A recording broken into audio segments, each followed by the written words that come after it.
Okey semua, saya bersama dengan Cik Syah dari Ikhtisas dan juga rakan-rakan lembaga pengarahnya ini. Kita akan bertanyakan kepada mereka bagaimanakah mereka mendapat idea untuk menubuhkan syarikat mereka ini dan juga bisnes ini. Bismillahirrahmanirrahim. Terima kasih Tuan dapat temu juga kami.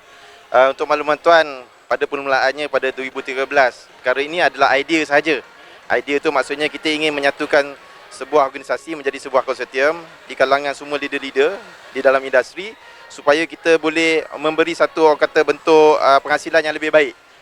Jadi pada tahun 2013 kita mulakan dengan idea. 2016 kita dah buat satu paper khas. Kita angkat kepada kita punya rakan strategik kita, Takaful Ikhlas Family Heart, dan akhirnya Takaful Ikhlas Family Heart dah bersetuju. Cuma dia ambil masa sikit pada 2019. 1 April 4 2019. Jadi kita gabungkan pengarah-pengarah agensi. Pengarah agensi semua dah yang di belakang saya ni, semua gam-gam ni kita bergabung dan akhirnya wujudlah Ikhtisas. Dan banyak perancangan-perancangan kita buat supaya kita pastikan bahawa di Ikhtisas ni kita wujudkan satu konsortium yang kita namakan Corporate Agency Leader. Jadi kita adalah orang kata pioneer dalam industri. Kita jadi trendsetter. We are the first bumi company in Malaysia yang melaksanakan perkara ini, dan alhamdulillah kita telah pun berjaya membuat penghasilan yang begitu banyak dengan penggabungan di kalangan leader-leader kita di Takaful Ikhlas. Alhamdulillah. Jadi Cik Syah dan juga rakan-rakan lihat bahawa perancangan yang mengambil masa beberapa tahun. Bagaimana pula perancangan di tahun-tahun akan datang? Apakah yang berada di dalam pemikiran pihak pengurusan? Okey, biasanya bila kita membuat perancangan strategik ni adalah perancangan secara jangka pendek, jangka sederhana, jangka panjang.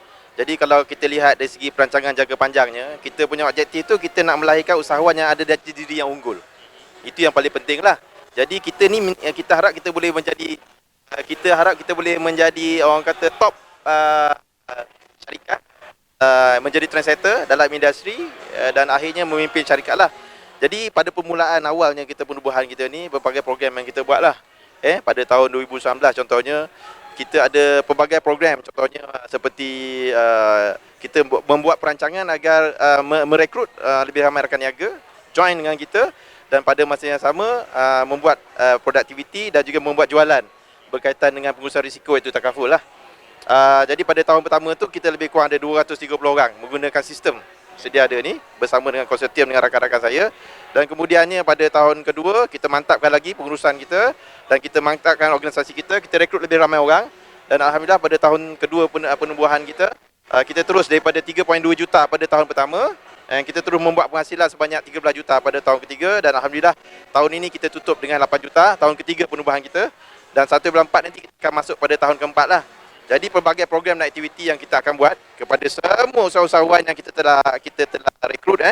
Dan untuk makluman Tuan, sekarang ni usahawan kita di Ikhtisas kita ada lebih kurang 2,000 orang.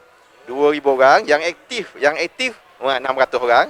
Yang aktif. Jadi yang aktif ni kita nak pastikan mereka ni become cream, cream lah. Menjadi betul-betul cream, dan insyaAllah kita ada banyak program-program terbaru yang kita nak buat untuk mereka.